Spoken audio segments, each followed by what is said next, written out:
Hi.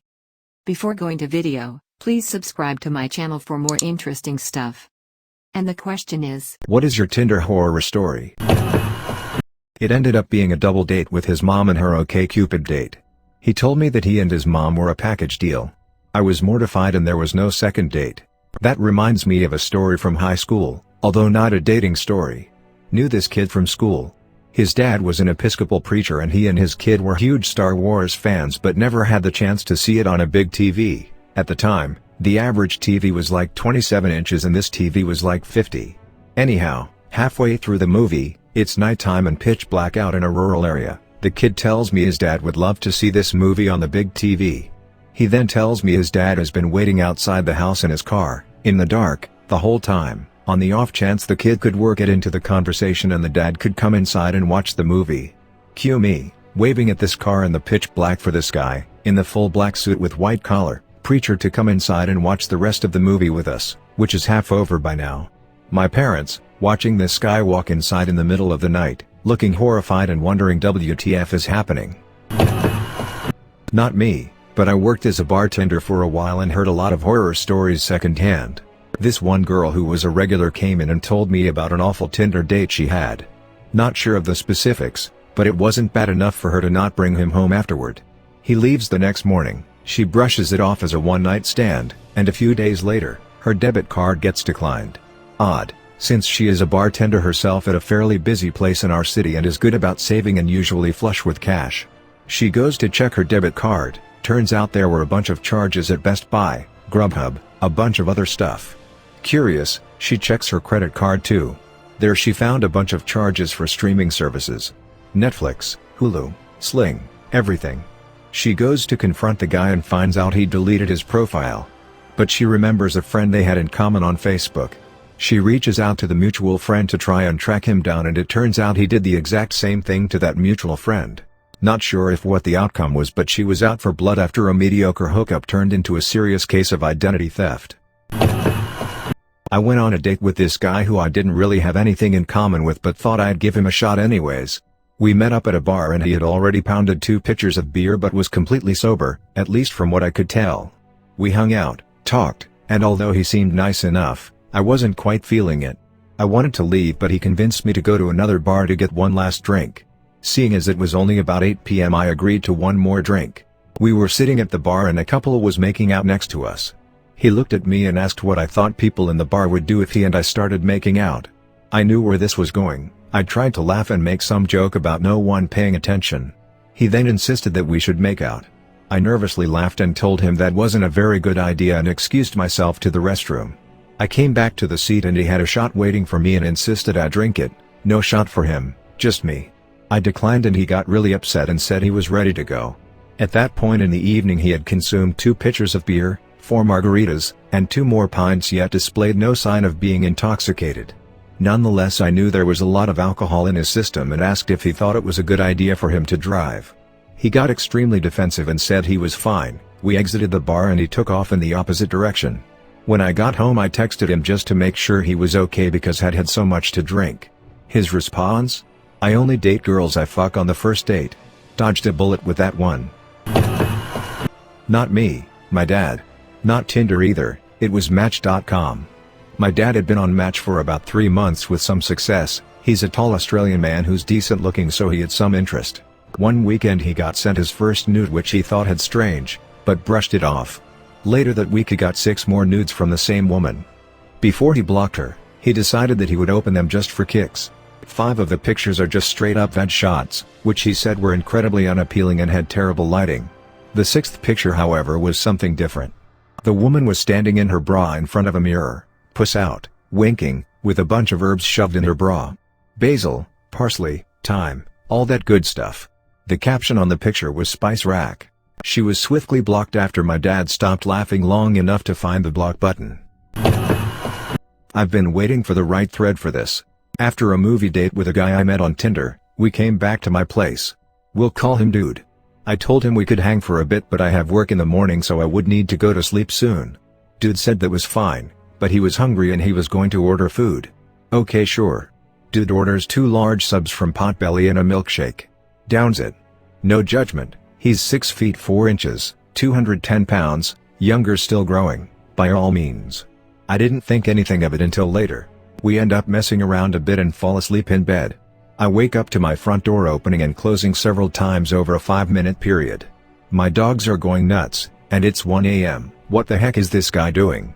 I open the door to my room that opens up to the rest of my apartment, and my bathroom is to the left where the light is on and the door is wide open. I walk around the corner to make eye contact with dude who is in a squatting position over my toilet, with a stick, poking around in murky brown poop water that is millimeters from overflowing onto my bathroom floor. Horrified, he yells, "Stop looking at me. Go back to bed. I have it under control." I'm still waking up trying to understand what I'm seeing and what's going on, and I just start nervous laughing. I don't know what else to do. He yells, "Why don't you have a plunger?" And I said I don't know, I never needed one until now. He tells me to go back to bed, he has it under control. I'm so disturbed, tired, can't process what's happening and have work in the morning. I go back to bed. I remember hearing him peek in my room a bit later and I fixed it. And then heard him leave and my door closed behind him. The next morning, I hesitantly approach my toilet to find the water is down. But there is something poking out from the bottom of the toilet like he didn't get it all. Upon further inspection, what I was seeing was the tip of a stick. Some gloves, towels and barbecue tongues. Later I pulled out approximately 3 foot of stick from my toilet that had broke off, followed by several other stick fragments. Dude had broke several sticks. I heard my door open and close so much, because he was going outside to look for a stick. One would break, he'd go get another. Dude had left drippy poop water stains all over my bathroom floor. He also left my apartment so fast, that he left his underwear, and undershirt and socks. After work that day, I went straight to the store and bought a plunger. Lesson learned. TLDR, guy from Tinder ate a bunch right before bed, took a huge poop while I was asleep, woke up to him trying to plunge the toilet with a stick he found outside. Started talking to this guy, exchanged numbers, everything was completely normal and we hit it off. He had a good job, we had similar interests, and he was really good looking. He asks me out for drinks, we go, talk for a couple hours, have fun. We continue texting and he asks me to hang out at his place the next time. I go, his place is normal looking, no red flags. We start talking, he's drinking, and he gets super paranoid out of nowhere. He tells me he did a background check on me and then asks me if I am acquainted with a specific person he must know somehow or have trouble with. I say no, and he continues asking me questions about this so-called person with which he never says a name. He then tells me he has killed someone before, and then asks me if I'm wearing a wire on me. At this point I was trying not to freak out, which I did a pretty good job of. I continued to play it cool as we talked. He kept telling me how much he liked me and that he liked me so much that I should just leave. He said this to me about 15 times. "I like you so much you should just go," something along those lines. Eventually I took it as my way out and left before he could think twice about what I was doing. I got to my car, which wasn't a far walk from his front door, and I remember saying Jesus Christ to myself before driving away quickly. About 5 minutes later he called me and couldn't believe I left. He kept asking me if I trusted him multiple times, and I finally got him off the phone by saying I had to work early and go to bed. I only answered because I was trying to break it off easy so he didn't do anything to me. He called me again at 5 that morning, which I didn't answer. Never heard from him again after that. Thank God. A chick said she was having a work party at her house and I should come over. It's Biob, so I bought a 6-pack for myself. Went to her place and noticed more than half of the people were younger, 17 to 18, while I was 21 and the girl was also 21. Then they gathered everyone in the living room and proceeded to talk about the job.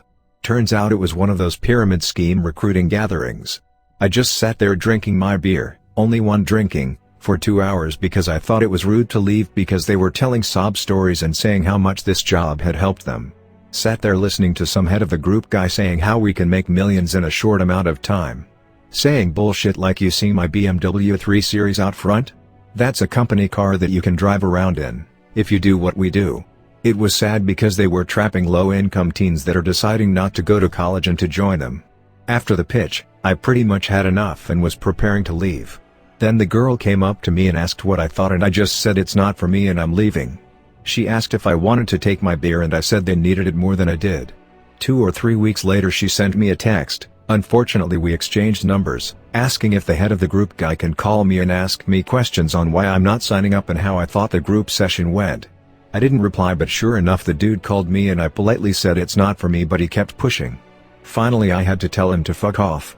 And that was the end of that. Never went to work parties for a Tinder date again. It was a complete shit show, and if it wasn't for the beer I brought or the Tinder date's dog, I would have just left. Looking back on it, during the pitch, the head of the group guy said at one point, if you're not interested in making $1 million, you can just leave, no one's stopping you. I really wish I stood up, chugged my beer and said fuck this shit, you guys are all stupid and no one should be joining, you will ruin your lives, and walk out. But that's just a daydream I have in the shower. Edit words and stuff, and thank you kind strangers for my first awards. I matched with a girl and sent a lot of messages. Later that night we talked on the phone and the conversation was going really well, so I asked to go out the next night. She agreed, and then 5 minutes later she tells me that needs to tell me something. She tells me that she's permanently in a wheelchair. So I'm either in a hole if I back out now or in a hole if I lead her on. I figure why not, it's just a date and it could be a fun time still. We talk more that night and go to bed. The next morning she calls me early and tells me she's doing something crazy. She won't tell me what, but she said she'll show me later. A few hours goes by and she calls me back, and tells me she's going to send me a pic of what she did. I check my messages and I see a picture of her wrist, with my name now tattooed on it. We end the call and I immediately tell my friends about this crazy girl. Later that night I'm driving to her place cause I figure, she can be committed enough to tattoo my name on her, I should be committed enough to go on this date. Plus I have to know it's real. I'm almost at her place and I realize that my car may not accommodate her wheelchair, and I know she drives, so I ask if she can drive us. I'm walking in the parking lot and she drives up and I get in the car. Now I had figured she had a handicapped enabled car. Nope. Turns out she just uses 2 crutches to drive, one on the gas and one on the brake. I don't like this as we're driving on the Southern California freeways in traffic. We go eat and she gets a phone call from her daughter. Turns out she left her 10-year-old daughter at home alone and she's scared. I'm like, hey, we can go.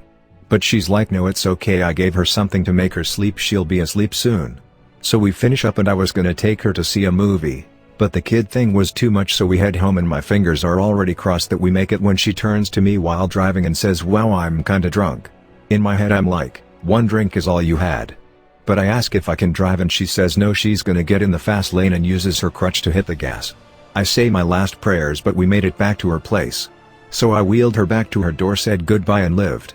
Tattoo was real though. Oh, I have one where I was probably the nightmare.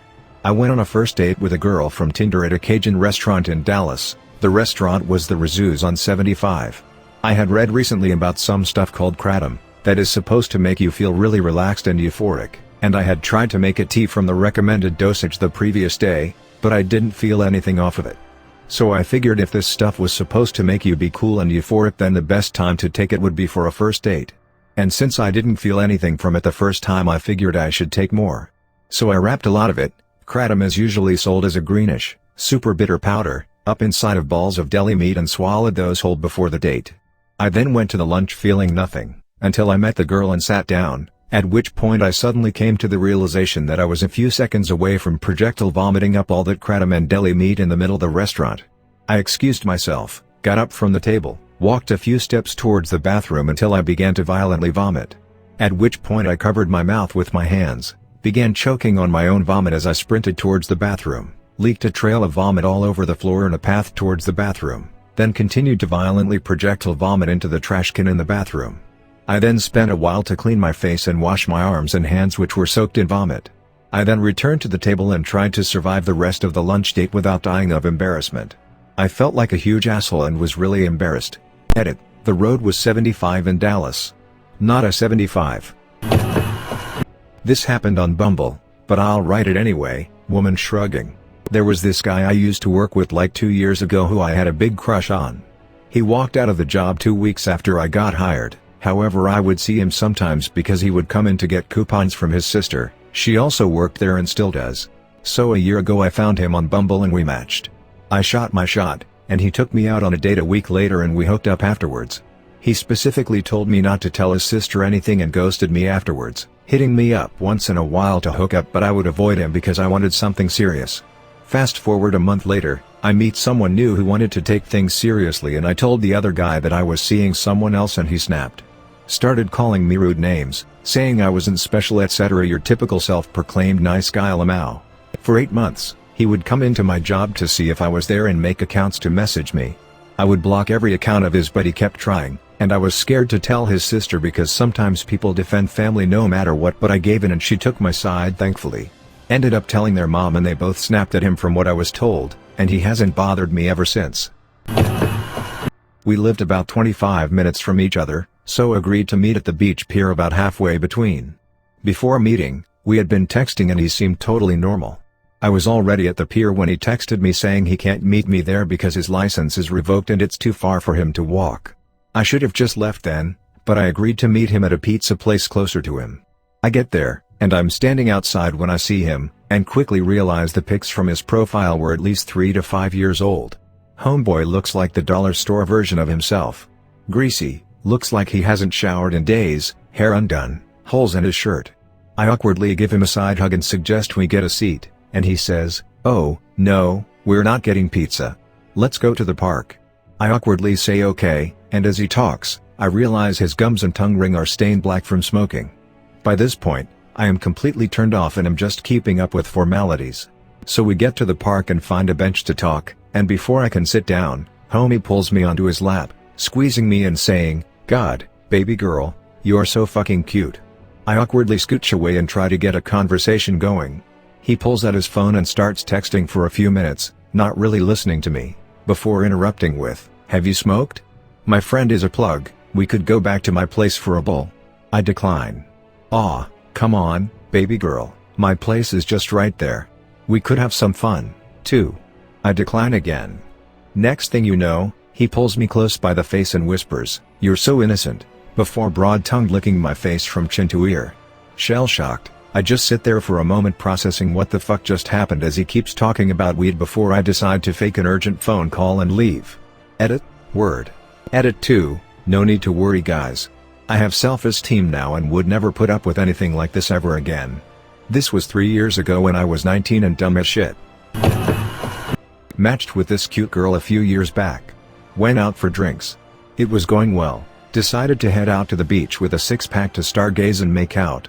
Somehow we ended up on a stolen sailboat at 2 a.m. with her ex, an old drunken boat repairman who made copies of the keys to steal the boat, and her dog. After arguing with her ex for 30 minutes she blacks out and falls asleep. Her dog is scared out of its mind and is shitting everywhere. Her ex starts tripping on acid and yells at me that I have to take care of her and never hurt her. Then runs to the bow of the boat to finish his trip. The old drunken boat thief is just chilling and chugging vodka like it was water. I said fuck it. Cleaned up after the dog and brought the poor pup inside the cabin with me, then passed out. Next morning I woke up to the girl and her ex screaming at each other about some car crash and whose fault it was. The old boat thief was gone and I had no clue where I parked.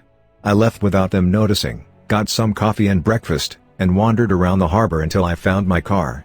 Never talked with her again, but I didn't delete Tinder. Edit. The ex and old drunk boat thief are two different people. Also how we ended up on the boat. She got a call from her ex, I didn't find out he was her ex until we were already out of the harbor, and she asked me if I wanted to go sailing with some friends. I'm drunk and I love sailing. So I said hell yeah. Thanks for watching. Please do like, share, comment and subscribe for more videos.